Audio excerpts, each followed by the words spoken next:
Welcome to KQEG and Seven Rivers Sports. I'm your host, Terry Erickson. As you know, each week an inside look into sports, wellness, and fitness. And special guest, well, it's a special opportunity this week as we get to interview and share with you the story of one of the most successful baseball coaches and players in the area. My guest this week is Rick Boyer. Welcome to the show. Terry, thank you very much, and you're very kind. Everything that I've done in my whole life has been concerned with baseball in a lot of ways. You know, you and I have been friends a long time. Every minute of my baseball experience has been wonderful. Well, it has, but we're going to get yourself a comfortable chair because we're going to talk about this journey. But so let's start the way back to the journey because we're about the same age. So go back to the journey of when you grew up in La Crescent and how you were introduced to sports. Oh, that's great, Terry, and I love talking about that because my dad was in the furniture business as I am, and Dad was gone a lot. Mom was home, so I'd say, Mom, can you throw me some pitches? And Mom would come in the backyard, throw me some pitches. I'd bang a couple off of her once in a while, and she'd keep doing it. And then somebody who we both know, Dallas Ames, who's no longer with us, kind of a legend in baseball in the La Crescent area, asked me to play on a A&W root beer team, or actually played for Harris Grocery. It was the first organized baseball I played, and it was so fun back in the day, playing with all your 10-year-old friends like they do today. It's just, and it was probably in that day it was less organized than it is now. And maybe a little less competitive and maybe a little more fun, but we'll kind of get into that. Yeah. So you growing up in La Crescent, and by the way, I have fond memories of Dallas Ames because at the Boys and Girls Club, well, it was called the Boys Club then, we had lots of games against Dallas Ames coached teams over the years. So you enter high school, and now you're ready for multiple sports. Yeah. You know, and when the high school was brand new in 1965, and I was in 8th grade then, and it was never an option for me not to play a sport. And for me, it was football, basketball, and then baseball. And I'll have to say, my greatest love in my high school days was probably football. I just enjoyed football, and basketball, played for a lot of years after high school also. And baseball after college probably became my greatest love, and probably a big reason for that, and I know you'll probably ask me some of these questions later, but is George Horahan. Yeah, we're going to talk about all of that. We're going to talk about particularly your legendary path to success in baseball. But let's go back quickly to those high school days again, where you were exposed to many coaches. Yes, you know, big role models in my life. Earl Seaton, Mac Dowell, Raleigh Johnson was my baseball coach. I love those guys. Raleigh's still with us. Mac is gone. Earl is gone. You know, and what's kind of funny about that is every time I'd see Mac and Earl, they would remind me of something that happened in our high school days, you know, that was kind of enlightening to me. And those guys are gone. Nobody remembers anymore. I do. Here's, you know, I remember them as coaching, but also officiating games. And of course, Earl Seaton Field, football field. Mac Dowell Gymnasium. Worked a lot of games with Mac Dowell as an official, and he was a coach and AD at La Crescent. So, hey, I have fond memories. And I remember, and so I think our viewers might be interested in some of your teammates over the years. Oh my goodness, yeah. You know, I have so many teammates that will see me in the store and say, hey, remember when we played against each other or with each other? And, you know, they always bring up different things that have happened over the years. But, you know, there have been so many teammates over the years and some tremendous teammates. I learned so much from my teammates, and I can talk about the Mark Services and, you know, guys like that. And guys, Bob Heiderscheit, Arnie Dagenhart, you know, they're just some baseball guys, and Tom Schmidt in basketball. We played together for a lot of years. But you learn things from those teammates. Those teammates that you mentioned, that were many of them after high school, of course, I know those names very well, and they still compete in their master's level and so on. Well, so you after graduation from high school, and then you were in college, and did you think then that someday you may want to sort of pay it forward in a way by getting into coaching at La Crescent? You know, I never really thought about that during college. And, you know, I've always been the kind of person that, you know, my role models, like those guys we talked about, were real special to me. And I kind of wanted to be like them a little bit. They rubbed off a lot on me. And then you get to the point where, how can I give back a little, and how can I help our community, which I love the lacrosse area, La Crescent lacrosse, Onalaska, you know, all this whole area is so wonderful, and we're so blessed with the athletic teams we have and the opportunities we have for our kids. And, you know, I decided, I think when I quit playing college baseball, George Horahan asked me if I'd like to coach the 7th grade. And I can remember learning a lot from Terry Erickson. We would play the boys club team, my 7th and 8th grade team, and my goodness, was Terry organized with his kids. And you know, I learned a lot from Terry on really discipline for the kids, and just having them work together and things like that. Well, so, I remember coaching against you, and we were blessed with a lot of good athletes, and I loved my days coaching. Yeah. And I loved coaching your son Aaron, who was a gifted athlete himself. So you started there, and then you became a varsity assistant for George Horahan. Yeah. And then as he retired in 2002 or so, I believe, 2002. I think that's right, too. So and here's what's really interesting. So this may surprise you. 18 years of coaching, state champion in 2002, many postseason and conference championships along the way. You won over 300 games. You have you've set the record, and you set the bar high in La Crescent and throughout the state of Minnesota. You always look for strong competition in your non-conference games, but the success that you had as a head coach, no one will ever come close. You know, Terry, I hate to disagree with that, but I really think that the programs we have in place in La Crescent with the youth baseball and things, and some of my assistants are going to carry on just without losing a step at all. I mean, I was blessed, as you were, to have some great kids, and you know, we did some great things on the baseball field, and you know, it wasn't the coaching, it was always the kids. They're the ones that made all these things happen. I just enabled them to be successful.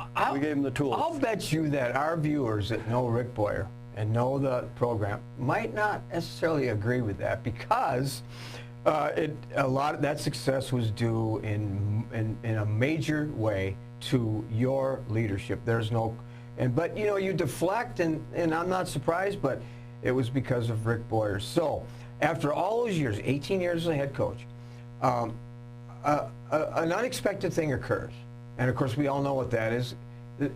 All of a sudden in March, the pandemic hits the country, and spring sports is done.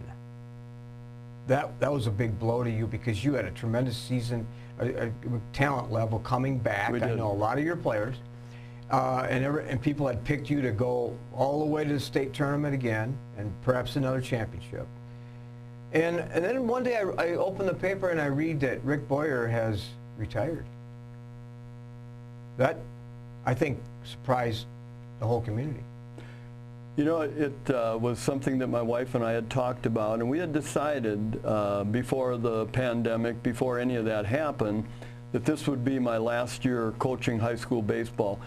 that doesn't mean I'm going to be gone from the scene, because I'll probably be more active helping with the high school team and the 7th, and I've got grandkids coming up that are playing and granddaughters. It'll give me more time to watch them play a little bit, but I'll still be very active in the community. So you said, though, we're going to come back to that, but you said that you and your wife had talked about this being the last year. Now, those of us that know you know that your commitment, your passion, your energy level, and so on has not diminished over the years. It has not.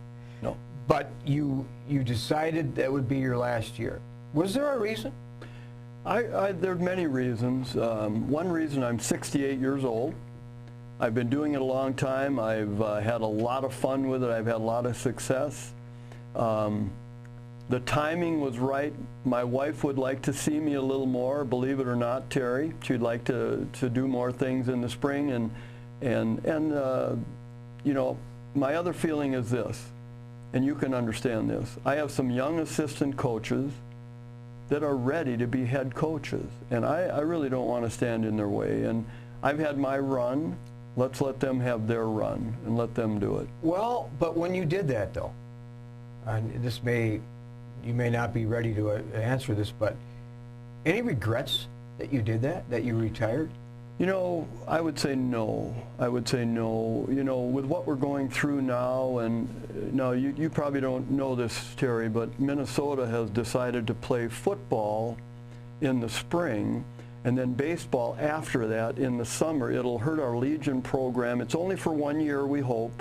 But it'll be a real different, real unusual year, you know. So.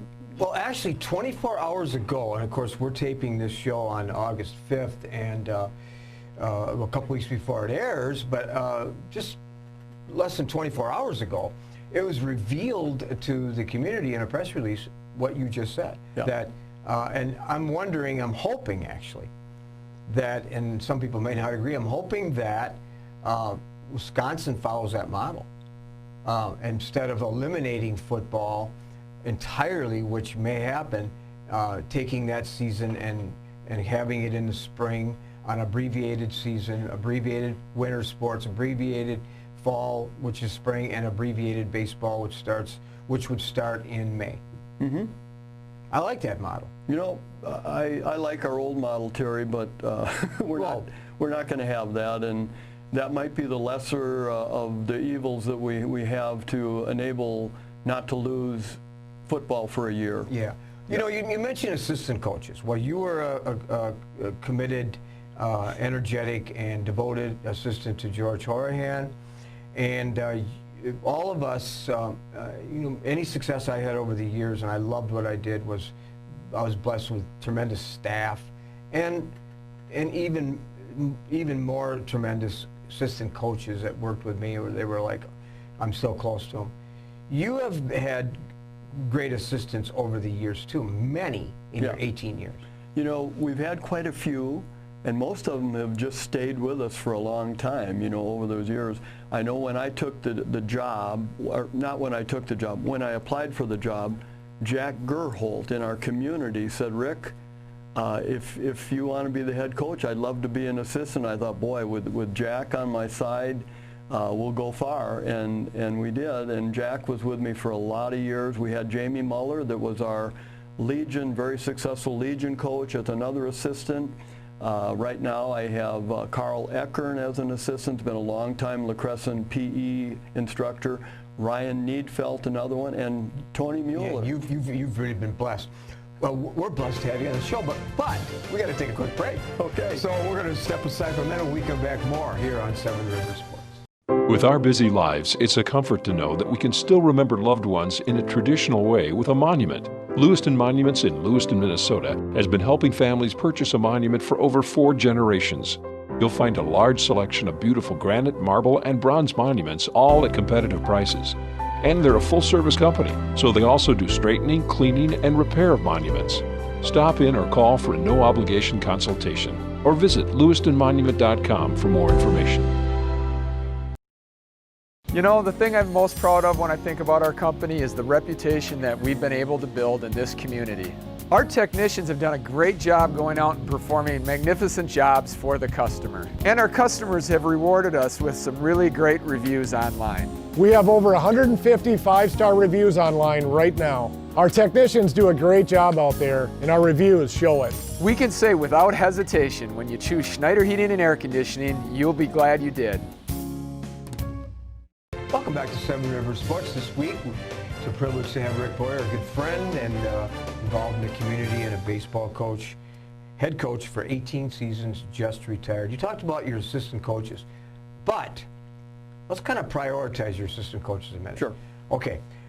Your number one assistant coach lives in your house, and her name is Sue Boyer. I was talking to her the other day. You've been married 50 years. Yeah. And August 22nd, it'll be our 50th wedding anniversary. So when this show airs, we will have already celebrated our 50th wedding anniversary, which, by the way, we're taping the show on August 8th, and our wedding anniversary of 50 years is, or we're taping it on August 5th. Excuse me. Our wedding anniversary is August 8th. We are old. Oh, my goodness.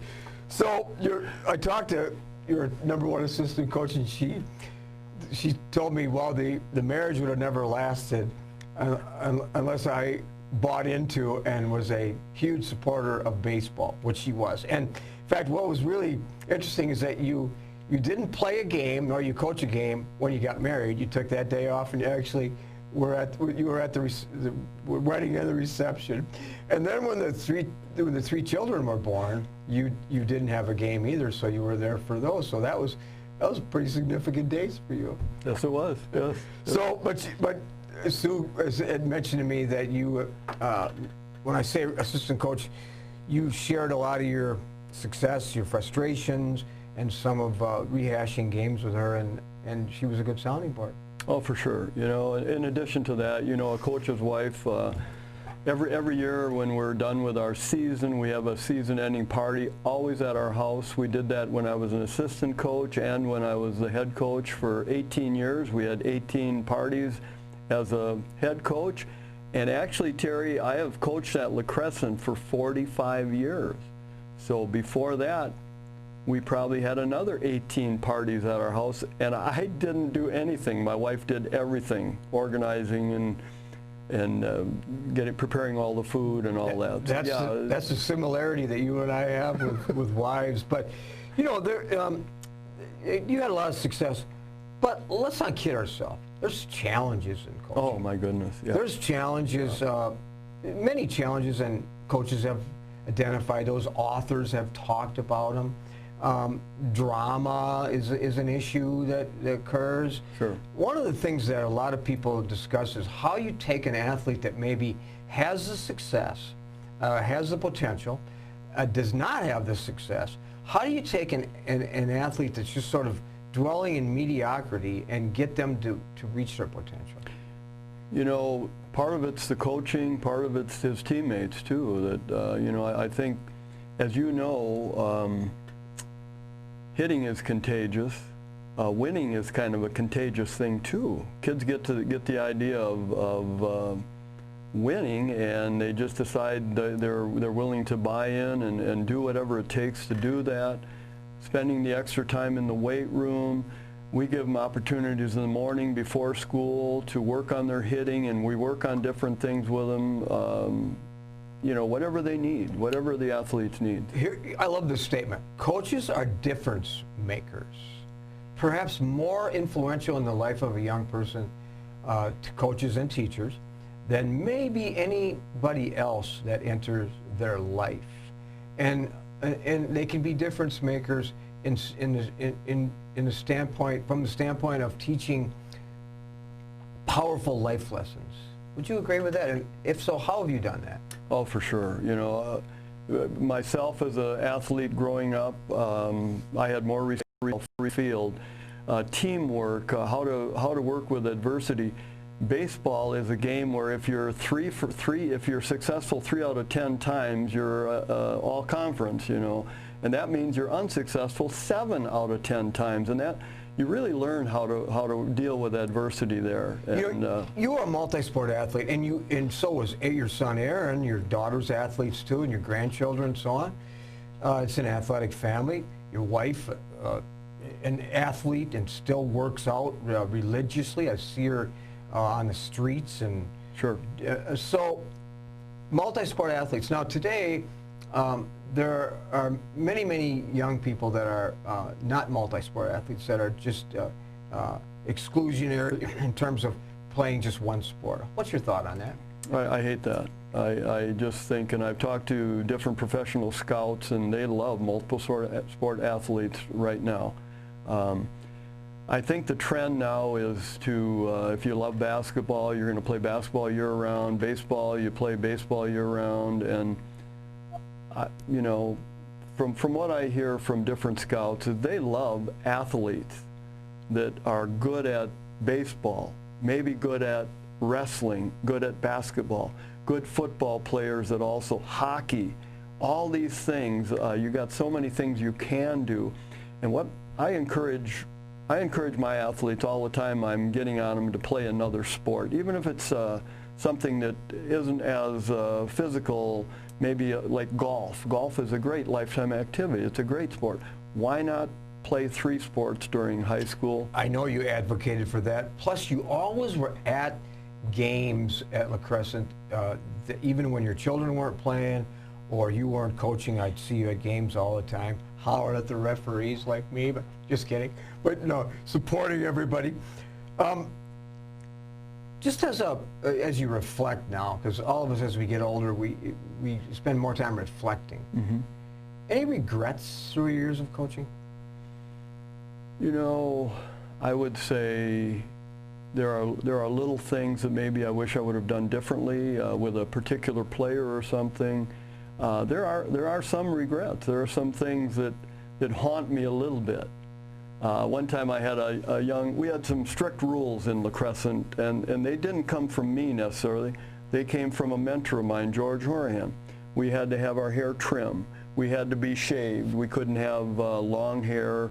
And I never asked the kids to get a tattoo of Coach Boyer on their arm. They were all things that weren't permanent. I had my neighbor boy, and he was a heck of a baseball player, he came to a game with a growth of beard. And I said, you won't be able to start today. And he ended up quitting the team. And that still haunts me, that one time.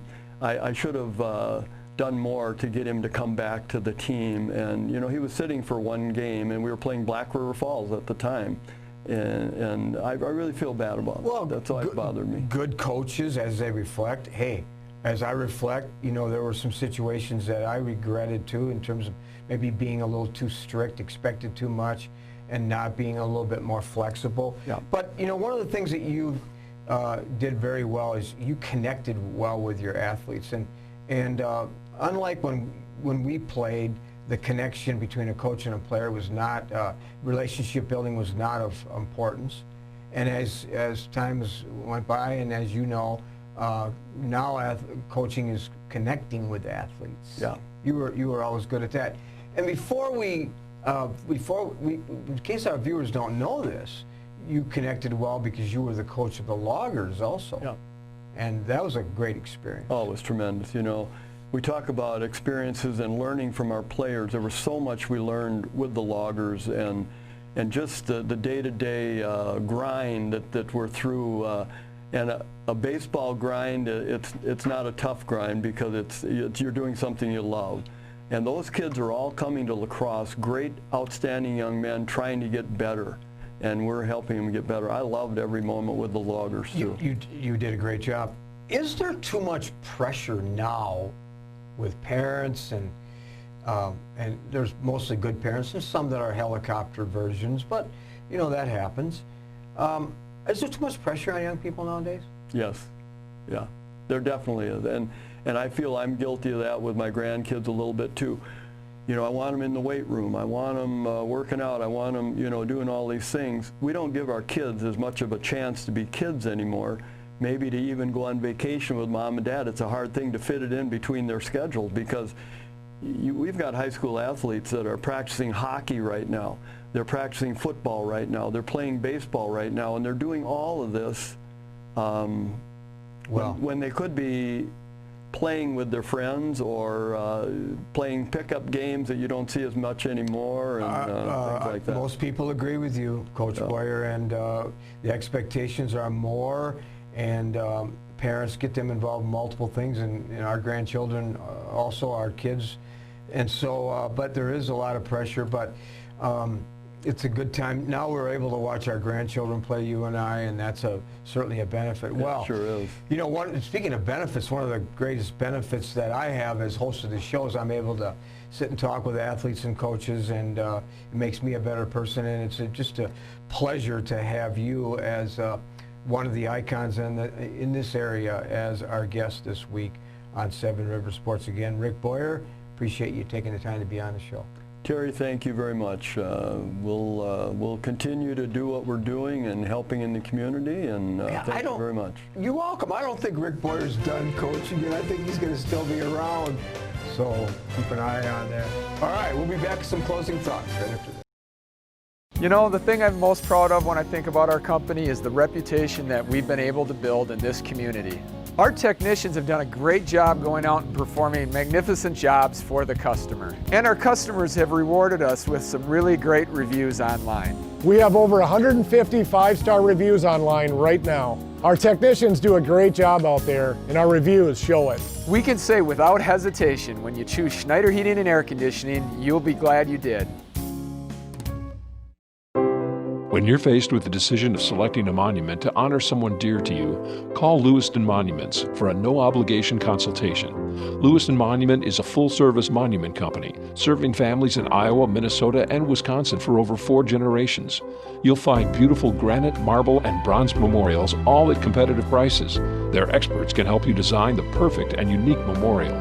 Lewiston Monument. Call today or on the web at lewistonmonument.com.